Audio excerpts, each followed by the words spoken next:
One quick announcement before I get into the video on the mid-drive and the BBSHD, and that is I'm going to do a giveaway in the very near future. And those that are subscribed to my YouTube channel will be the first to hear about it. So I'm not going to give you any hints as to what the prize is going to be, but it's going to be worth it and really good. So once again, hit that subscribe button, hit the like button, and let's get into the video. Welcome to Velo Mobile Shop. My name is Kyle Chittock, and I own an e-bike store. I like to make electric bikes better.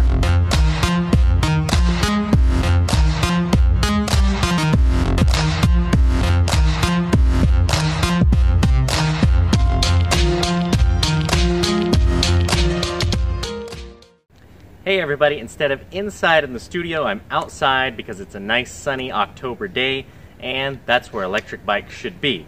So I'm going to share with you 6 things that I think every BBSHD equipped bike should have. Just in case you don't know what the BBSHD is, that's this mid-drive motor right here. It's made by Bafang, and it's a very popular motor because it's been very reliable and extremely robust.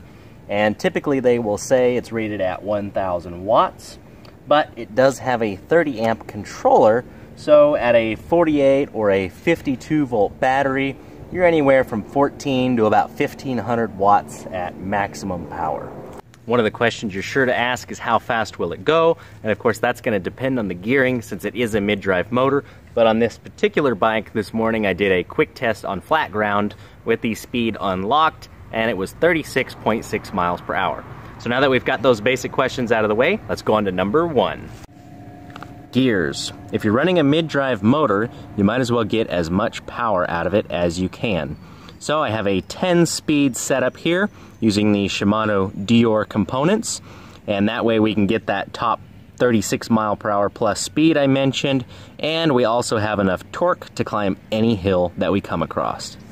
And number 2, we're going to count this separately, is our front gear. This is a Lecky Bling Ring.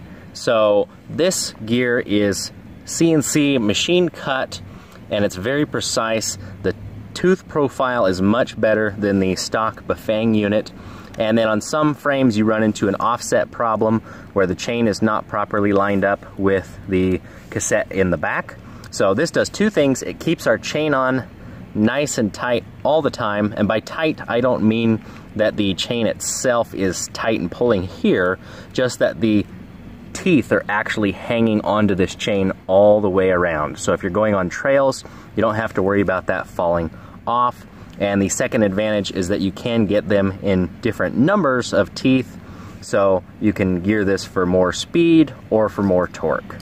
Number 3, good brakes. So I've put on Shimano hydraulic brakes with the brake cutoffs built in on this particular bike, but no matter what you go with, I would recommend putting on some good high quality hydraulic brakes when you're putting on a motor with this much power. Number 4 is something I think should come on every mid-drive equipped bike, and that is a shift sensor. This detects any time you shift and change gears. So if you change gears, this cuts power to the motor for a very small but very accurate amount of time and saves your drivetrain from unnecessary wear and tear or breakage. Number 5 on our list, a nice big battery. So inside of this triangle bag, I've hidden a 52 volt, 20 amp hour battery. That gives us plenty of power to our mid-drive motor down here and gives us nice long range. And number 6 is a nice color display. Not necessarily because it adds any special functions to the bike, just because it looks really good. Thanks again for watching another YouTube video. I will be back again soon, so please make sure to hit that subscribe button, hit the like button. New videos come out every Tuesday at the very least.